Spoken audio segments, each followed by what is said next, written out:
Hi, Danny here. Thanks for joining us as we continue our time in the book of Revelation, thinking about Jesus, his church, and us. It's really a time of reassessing everything in life, and as life starts to become a little bit more normal, it seems like the discussions I'm involved in with people are discussions around the things that we want to hold on to. Maybe things that we found during this pandemic that we're actually really enjoying. New exercise routines, new family rhythms. Perhaps it's just new space in the calendar to be able to do something spontaneous or to just rest and be lazy.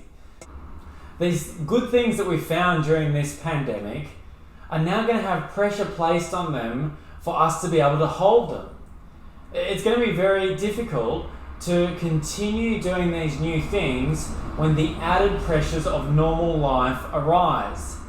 And so I wonder for you, what are the particular things that you're valuing and wanting to make sure that you can protect? I think all of us hold on too tightly the things that we value, the things that we rate as important. And so for each of us as individuals, there's going to be different specifics. For our particular stage of life, there's going to be various pressures. But as we go back to a more normal lifestyle, the big question is going to be, what do we value? And how do we hold on to the things that we value? Now, people are doing that on an individual basis, and we're wanting to do that on a communal basis. As we consider being a people who are trying to follow Jesus together, what are the things that are valuable to God? What are the things that we should be rating as important? And how do we hold on to them when there is pressure to let them go? Our reading today is from Revelation chapter 2, verse 18. Let's read it out to you now. To the angel of the church in Thyatira write, "These are the words of the Son of God, whose eyes are like blazing fire and whose feet are like burnished bronze. I know your deeds, your love and faith, your service and perseverance, and that you are now doing more than you did at first. Nevertheless, I have this against you. You tolerate that woman Jezebel, who calls herself a prophet. By her teaching, she misleads my servants into sexual immorality and the eating of food sacrificed to idols. I have given her time to repent of her immorality, but she is unwilling. So I will cast her on a bed of suffering, and I will make those who commit adultery with her suffer intensely, unless they repent of her ways. I will strike her children dead.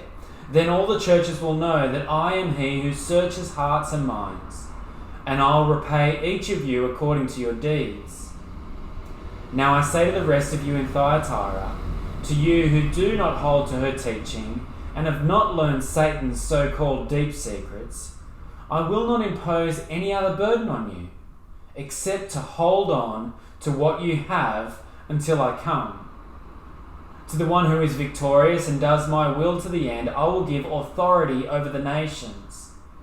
That one will rule them with an iron scepter and will dash them to pieces like pottery, just as I have received authority from my Father.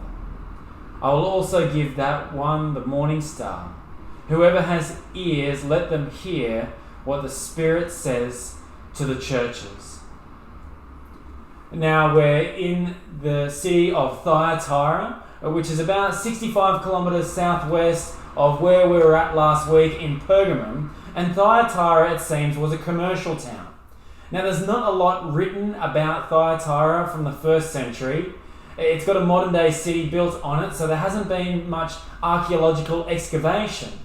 But there is a fair bit documented about this city from around the 2nd and 3rd centuries, and by that time it seems as though it was quite a manufacturing hub. There seemed like there was lots of textiles and designs, there were large unions and guilds. It was a really productive place. And even in the biblical text we get something that this might have been the essence of the city at the time that this was written. In Acts chapter 16, we read this. One of those listening was a woman. This is one of Paul's missionary trips. A woman from the city of Thyatira named Lydia, a dealer in purple cloth. She was a worshipper of God, and the Lord opened her heart to respond to Paul's message. When she and the members of her household were baptized, she invited us to her home. "If you consider me a believer in the Lord," she said, "come and stay at my house."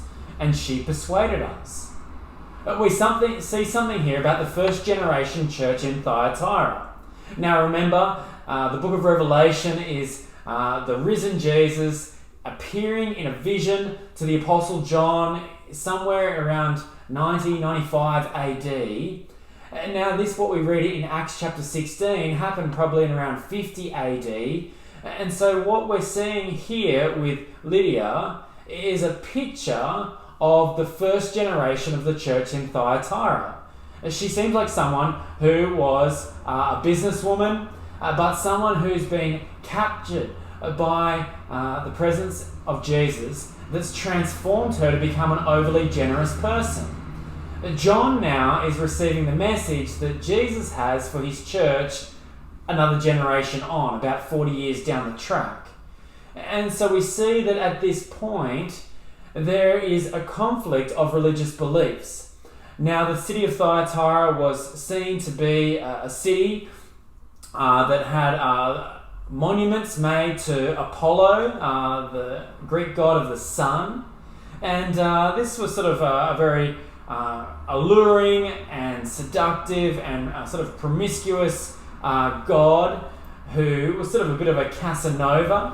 And so there's this sense that this city, which would have been a bit of a commercial hub that was producing lots of materials, is a place where you work hard and also a place where you play hard. And so it's in this context that Jesus has a message for his church. And we see it starts, as all of these messages do, with a particular picture of himself. Verse 18, "These are the words of the Son of God, whose eyes are like blazing fire and whose feet are like burnished bronze."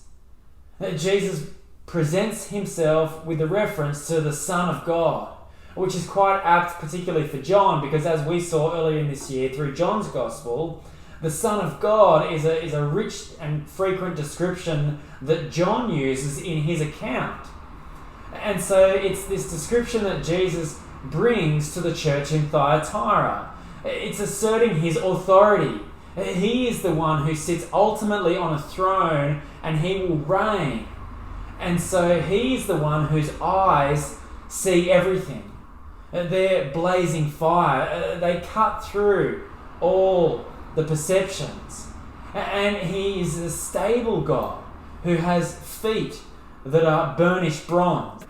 For a manufacturing town which definitely would have valued craftsmanship highly, Jesus is giving an image that needs to be taken notice of. He's the one who is aware of everything that's going on, and he's the one who will call everyone to account for how they live. And so verse 19, he says to the church, "I know your deeds, your love and faith, your service and perseverance, and that you are now doing more than you did at first." Like Ephesus that we heard of a couple of weeks ago, despite their major problems, there's an extensive list of good works that they're doing. And that's really what happens when you hold on to God. That God actually grows you and uses you. Your output is visible and discernible, and when you're holding on to God, you become quite productive in this world. You have the means of doing good things. You start to have eyes to see who needs to be loved. What does it look like for me to serve? And so it seems that the church in Thyatira were demonstrating a faith in God. They weren't trusting in the things of this world, they were trusting in Him. They were persevering in the face of opposition, and they were continuing to grow in their deeds. And so Jesus commends them for this. But there are issues within the church. Verse 20, "Nevertheless, I have this against you. You tolerate that woman, Jezebel, who calls herself a prophet. By her teaching, she misleads my servants into sexual immorality and the eating of food sacrificed to idols." despite their productive nature, despite their great service and love, they're sort of permitting people who are teaching false things to have a voice within their community. There's a sense that they're allowing false teaching to have a foothold, and perhaps it's sort of this picture that they're focused on the good things that they're doing, and it seems like they're doing lots of good stuff. And so they're sort of overlooking the tough conversations with these people who maybe are a little bit different, who are saying some different things, who seem to be happy to be a part of the congregation but don't really want to talk about Jesus, and they're starting to talk about these other things. And so this reference to an incident from the Old Testament in the book of 1 Kings, where Jezebel, who was the Phoenician wife of Ahab, who gradually led the whole kingdom, the northern kingdom, into idolatry. It started by gradually allowing the worship of other gods. It's sort of like, well, it doesn't matter what you have faith in. What matters is that you've got faith. We hear that around our day. But there's a sense that that becomes to dilute the focus of the community. And so Jesus is so harsh against the church here, because rather than the church in Pergamon that seemed to have just false teachers in their existence, the church at Thyatira, they tolerate this teaching, which is sort of this sense of permitting it. There's a sense that some of their actions are showing support for those who hold to these teaching, and there's an unwillingness to stand against them. And maybe it's just being silent. You know, when you're sort of in a meeting or you're in a social situation and someone says something that you're just like, that's really weird. I don't really agree with that. I don't know about you, but I'm not much of a conflict person. I just sort of smile and look nice and be quiet and hope that we can just move on. Perhaps that was happening with the church in Thyatira, and Jesus is saying it's not good enough because this teaching is misleading people. And so Jesus' response, verse 21, is holding out an opportunity. I have given her time to repent of her immorality, but she is unwilling. So I will cast her on a bed of suffering, and I'll make those who commit adultery with her suffer intensely unless they repent of her ways. Now again, the imagery that Jesus is talking about here is about those who are gravitating towards these false teachers within the church. And Jesus' action is patiently and graciously giving them time to turn from this false teaching and to come back and hold on to him. But Jesus is aware that that's not going to happen. He can see their heart. They are unwilling. And so whilst he's graciously giving a time for them to turn, he knows that that time won't be forever. He will bring judgment. He will cast suffering, which I don't think is the ultimate judgment, but it's sort of a present reality, which is sort of a wake-up call. Probably some kind of sickness.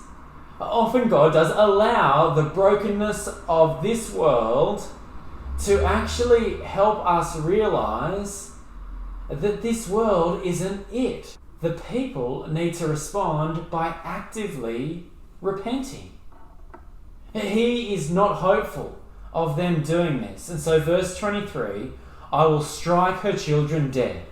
Then all the churches will know that I am he who searches hearts and minds, and I'll repay each of you according to your deeds. And what we see here is that God holds people to account. People who want to hold to this teaching, who think that Jesus plus something else or Jesus minus something is okay, will eventually see the object of their faith for what it is. And Jesus is sort of giving this picture that it's nothing, it's dead, it's empty, it's lifeless. And so there's great danger for those who are being distracted by this teaching. When you let go of Jesus and hold on to something else, it's not a hopeful outcome. Eventually it will be exposed for what it is. And so the church's future is dependent on their willingness and ability to hold on to Jesus. He's the one who can search the hearts and minds of all people. He's the one who is seeking to draw faith, who desires people to know truth and to have life. And he eventually will give everyone a just deserts for their object of their faith.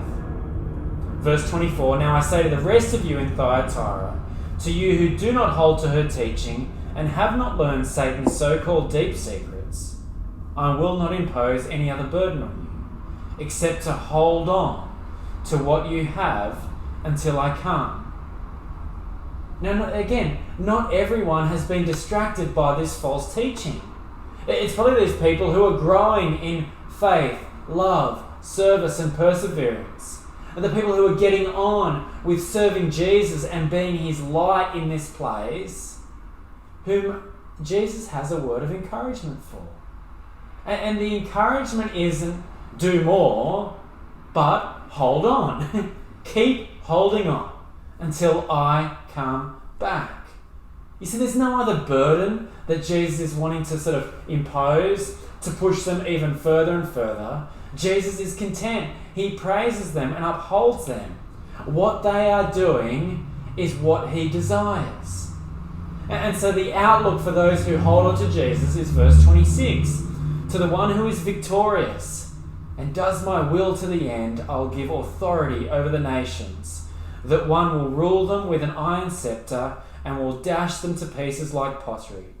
Just as I have received authority from my Father, I will also give that one the morning star. Whoever has ears, let them hear what the Spirit says to the churches. You see, to those who are holding on to Jesus, who aren't being distracted by the other things that people in the church and even in the wider city are saying are important, as they're no doubt being mocked, and no doubt as there's pressure for them to let go of Jesus just a little bit so they can be involved in sustaining and growing these other things in the city, these people who hold on to Jesus will eventually be victorious. Now that's great reassurance, because no doubt the pressure would be, you're missing out. We've got all this great stuff. You need to be involved in this ceremony. You need to be involved in this workplace. See how we're growing in prosperity? Aren't you just like a bit of a loser? These will be the pressures that the church in Thyatira were facing. But this is the very message that Jesus has. If you hold on to me, then eventually you'll be victorious. You will reign in heaven like the morning star. You will be all that I am, the one who comes with the iron scepter, who exposes everything for what it is. You will be with me, the Son of God, the one whose eyes are like a fiery furnace, whose feet are in burnished bronze. You'll be with the one who laughs. And so this is the message that Jesus has for his church in Thyatira. He wants them to listen. Listen to who they are and keep holding on. You see, friends, there's going to be pressure for people in any age and stage of life to let go of Jesus and hold on to other things. In fact, it's not until we let go of other things in this world that we can ever hold on to Jesus. See, have you done that? Have you actually let go of the things of this world, whether it's relationships or your career or your possessions? Let go of them as your source of security and actually held on to Jesus and sought to live not as everyone else is living, not living however feels right for you, but actually started to consider what it would mean to live as Jesus calls you to live, in the way that you prioritize your time, in the way that you spend your money, in the people that you choose to love and the way in which you love them. You see, friends, this is the message for us as life starts to become more normalized. what are we going to hold on to? There's going to be great pressure. There's going to be constant pressure all the days of our life to just let go of Jesus a little bit so we can hold on to things in this world. Because there's plenty of people in this world who value the things that are tangible, that can be seen. And they think that these are ultimate. Their job, their household, their friendships.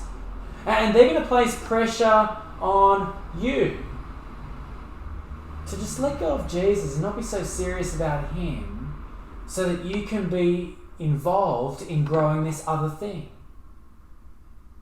Friends, what are you going to have to let go of to keep holding on to Jesus?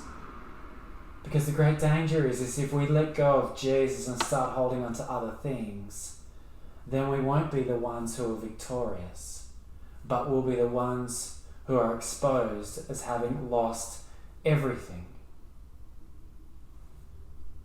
You see, over the coming months, we're all going to be assessing what is the value of the things that we hold to. And there are going to need to be real decisions that we make that show our priorities. What decisions are you going to make? Or what decisions are we going to make to be a community that keeps holding on to Jesus? Or what are we going to do as a community when there are others within our midst who want to talk about other things, who want to have Jesus plus some other stuff, who want us to consider other ways of focusing our attention or finding our worth? Are we going to be silent? Are we just going to look at each other awkwardly and just get on doing our other stuff and not have the difficult conversation? Friends, Jesus is the Son of God. He is the ultimate one who will last. We will be victorious as we keep holding on to him. So friends, probably a practical thing that you can do as life starts to normalize for you is to think about what's one change that you're going to make in your week. What's one priority and commitment that you're going to do to affirm to yourself that you are holding on to Jesus? Maybe it's your involvement in gathering together with your people, with God's people on a Sunday. Maybe it's an act of service within the household of God. Perhaps it's a relationship that needs to be dealt with or a conversation that needs to be had. Friends, keep holding on to Jesus and let's be a community that never lets him go.